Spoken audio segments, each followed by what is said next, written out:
こんにちは皆さん。日本語を喋るのは久しぶりですね。このビデオでは僕は日本語をどうやって習ったのかについて話したいと思います。もう12年くらい経ちましたね。僕が高校3年生の時、韓国でひらがなとカタカナから始めて、7ヶ月あるいは9ヶ月後、日本留学試験、つまり EJU と日本語能力試験、つまり JLPT N1 を合格したその旅、僕は旅という言葉が好きなんですけど、その旅について話したいと思います。それでは英語に戻って話してみましょう。Hi friends, welcome back to my channel. In today's video, we are talking about how I learned Japanese pretty much from zero to passing JLPT N1, as well as the Japanese college entrance exam in 9 months, therefore fluency. By zero, I mean I started learning from Japanese alphabets, therefore Hiragana and Katakana in this 9 months. As always, I value your time, so there are going to be timestamps in the description section and in the pinned comments, so feel free to skip to the bits that you like if you feel like it. If you're new here, my name is Jun, and I'm a master's student studying liberal arts and microbiology. And on the side, I like to study languages like Japanese, Italian, English, and German. I'm gonna break this video down into 4 parts. Firstly, I'm going to talk about my personal story and my journey of learning Japanese, which is going to be further divided into my story in Korea, my first 3 months, and my remaining 6 months in Japan. Secondly, I'm going to talk about some of my struggles that I faced while learning Japanese, which I think a lot of you can relate to. Thirdly, I'm going to discuss my learning techniques and habits to overcome these struggles. Lastly, I'm going to wrap up this video with some tips that I learned along the way. This is probably quite a rambly video because it was quite an intense journey, but I would recommend watching to the end of this video because I learned so much during the 9 months about language learning. So I'm pretty sure that you'll have a lot of takeaways, especially if you are learning Japanese for academic purposes. Then let's get started.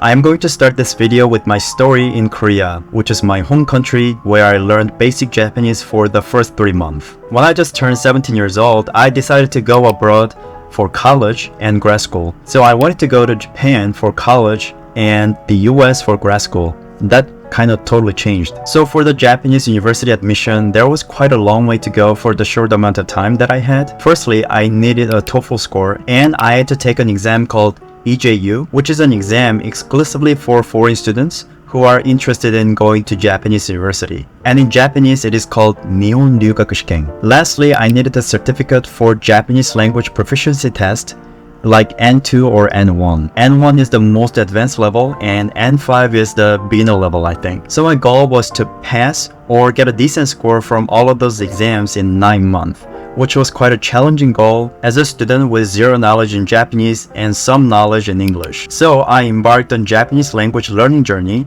by enrolling myself in an academy in Korea to learn from Hiragana and Katakana, the 2 Japanese alphabets. So in this academy, I learned basic grammar and I also joined the conversation class, and my textbooks were these, and sections where you could practice Hiragana and Katakana and learn how to say hello. And from that point on, I try to consume as many Japanese media as possible, including anime, movies, series, and even news. Things that I watched were like One Piece, Dragon Ball, Dragon Sakura for series, and movies, Death Note. But I could not spend my entire day working on Japanese because my priority was to get a TOEFL score before I went to Japan, so that I don't have to worry about getting a better TOEFL score in Japan. As you know, TOEFL is not the easiest exam to take, so it took a decent chunk of my day to study for it. By the end of my first 3 months, in my part-time Japanese language learning journey, I was able to reach, I think, around low to mid-intermediate, which is like JLPT N3 level. I think the Japanese conversation class and consuming as many Japanese media as possible were very, very helpful. Now let's move on to the remaining 6 months in Japan. So I enrolled myself in a Japanese university prep school located in Tokyo. Mostly foreign students in their final year of high school like myself came to that institute. Therefore, it was sort of an international school, but we were not allowed to speak English. Every single class was held in Japanese. On the last day of the orientation, we took a level test or placement test for our language classes. As I had anticipated, I was placed in an intermediate Japanese class. I want to talk briefly about the schedule at the institute. It was very intensive. The schedule was basically from 8 to 4, 8 a.m. to 4 p.m. where in the mornings, we had language courses for 4 hours, and in the afternoons, we had other subjects, including geography, world history, math, and society, and so on. For the Japanese language classes in the mornings, I had 3 different teachers, and they were all native Japanese speakers. And also, all other courses like math class or geography class were taught by a native Japanese speaker. And a little bit about the environment there, I really loved the international environment. My classroom had, I think, 13 students in total, and including the teachers, we had like 9 different nationalities in one classroom.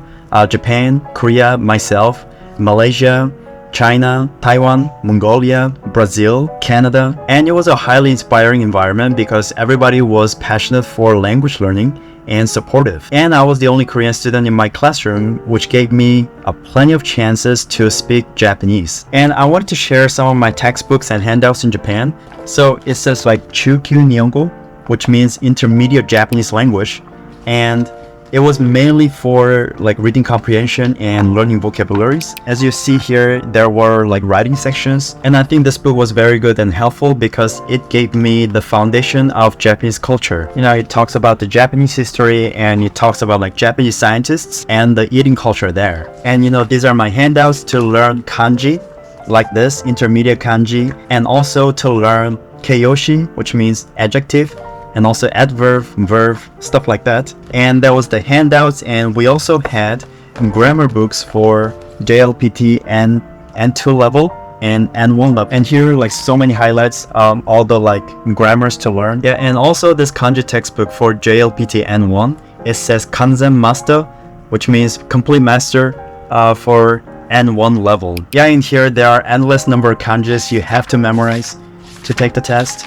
So kanji was hard. And here, this is the collection of problems for reading comprehension for the EJU test, the test that I mentioned earlier for the Japanese college entrance exam. Here I said, "Kotai wa kanarazu bunsho no naka ni aru," which means the answer is always in the text. I think that's what I like to like tell myself. Yeah, I think like working on these problems was so much fun. Also, these comic books, everything in Japanese, very helpful as well.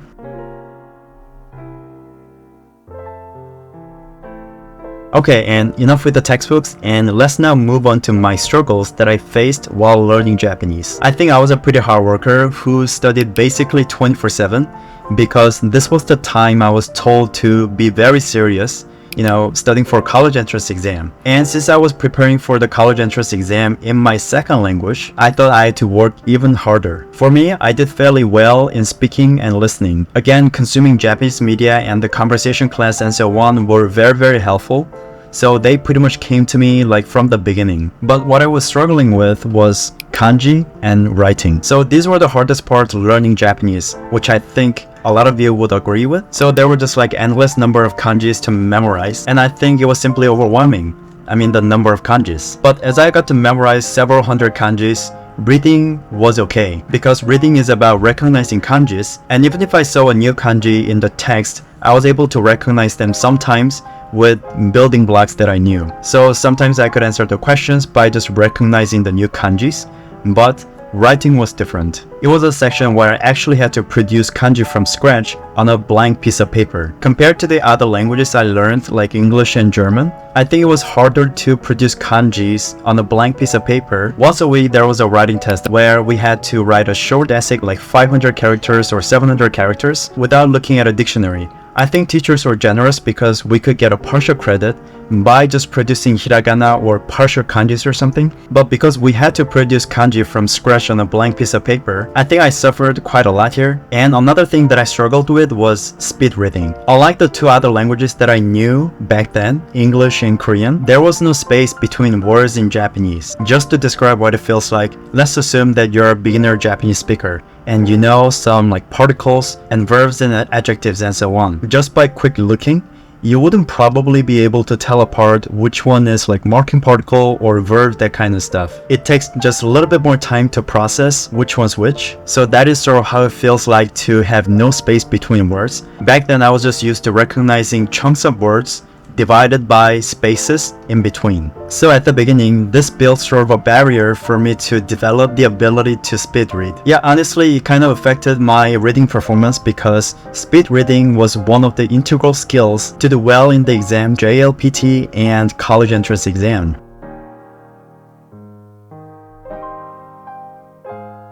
Other than my intensive language course, these habits and techniques helped me improve my Japanese rapidly in every skill. My first technique is to make and use flashcards to learn kanjis. This was one of my best ways to learn kanji. I didn't really use any apps, but the physical index cards, because writing kanjis always helps memorize the kanjis. And my next technique is to watch series, movies, anime, and news. I used to watch Japanese news every evening to work on my listening skill. I think it was on NHK News, and I really liked the clear and accent-free style of speech by the anchors, which was very good for my learning process. But I couldn't have any subtitles because I was watching that with my small TV. So I just watched them, and then I used to write down whenever I came across new words or phrases, just in Hiragana because I wouldn't know the kanjis. And when it comes to series and movies, Netflix or Amazon Prime were the thing back then. So I used to purchase some series online and store them in my external hard drive. And for the animes, I would continue to watch the ones that I used to watch in Korea. I didn't really expand my list of animes because I thought it was kind of enough, and there were new episodes once a week, and I wouldn't have been able to catch up everything if I watched another one. With these tools, my listening skill improved dramatically from my early days in Japan. As always, except for the news, I will watch them with Korean subtitle and then no subtitle. And let's talk about reading a newspaper in Japanese. I didn't choose a particular type of newspaper because there were all sorts of newspapers on the ground floor of my dorm that were for everybody, and I used to read them pretty often, like 3-4 times a week, like first thing in the morning. I couldn't really highlight or annotate on the side of the newspaper, but when I came across an article that I really liked, I would just run to the convenience store and buy the newspaper and scrape it on my notebook, which sadly I lost. Reading Japanese newspapers consistently over a long period of time really helped with my reading comprehension, learning and internalizing new vocabs. Next, there was a volunteer program at the institute where foreign students could talk to the elderlies in Japanese to talk about like daily lives and stuff. So my friends and I would go there for a couple of hours a few times a week to work on our speaking. Looking back, I think it was very helpful because it was a great chance for us to talk to native speakers, and they would ask us many questions, especially about our futures and stuff, so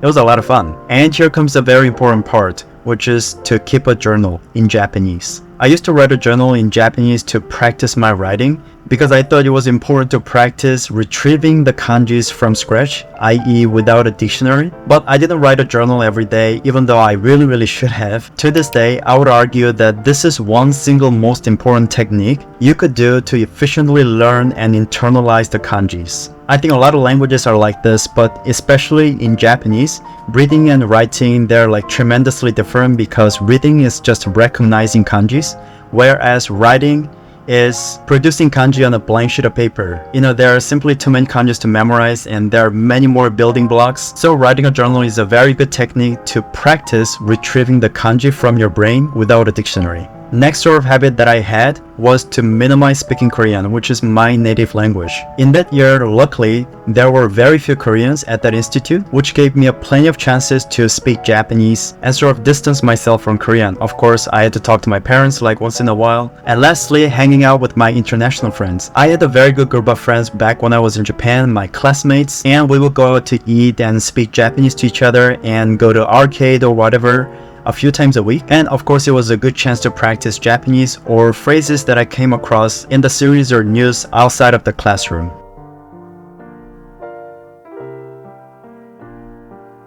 And here's my quick advice for learning Japanese. This video is getting quite long, so I won't talk about that much, but only 3 things in this video. Advice number 1 is don't let the massive number of kanjis discourage you. Kanji is hard for everybody.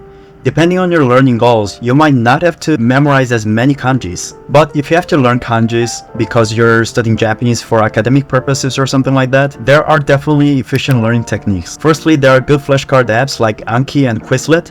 but I would recommend making your own flashcards because writing kanjis on your flashcard itself is a very good practice to learn kanjis, and I think there is no magic bullet for kanjis. You just have to study every day consistently a long period of time to be able to, be fluent with kanjis. But the best way to learn kanjis would be to keep a daily journal where you actively write kanjis for yourself, or any other way to test yourself for kanjis. And my tip number 2 is to diversify your learning tools and techniques.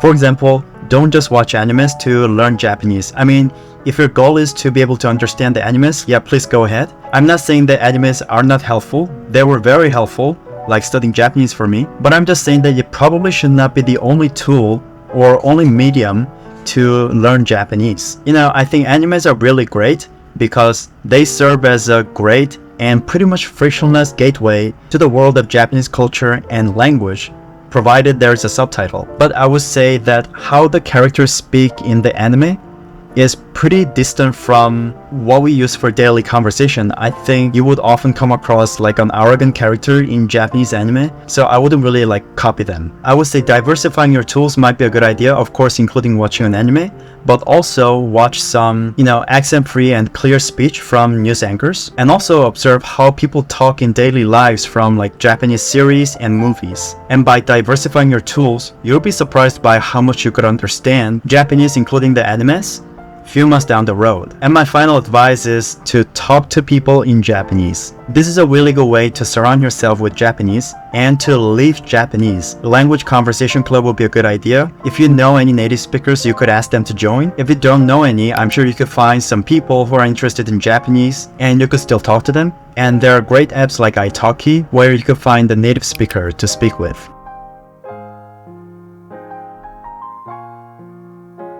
Alright, this brings us to the end of this video. Thank you so much for watching this rambly video. I hope you got some takeaways and values out of this video. If you did, I would love it if you could hit the like button because it really helps support the channel with the algorithm and stuff. And if you haven't subscribed to the channel, please consider doing so because I'll continue to make videos like this every week about language learning and studying abroad, that kind of stuff. And I am moving to the United States in 3 weeks, so I'll be able to share my student life in the US as well. So question for today is, what makes you want to learn Japanese? Is it to watch a Japanese anime without a subtitle, or is it for academic purposes? Please feel free to leave it down in the comment section below to help and motivate each other. And please don't hesitate to ask any questions about learning Japanese. If you enjoyed this video, you might like to check out this video over here where I talk about how to make time for language learning when you have a full-time job or schedule. And you might want to check out this video over here as well, where I'm talking about how to improve speaking skills alone by talking to yourself. Thank you so much for watching again, and I hope to see you on the other side. Bye bye, sayonara.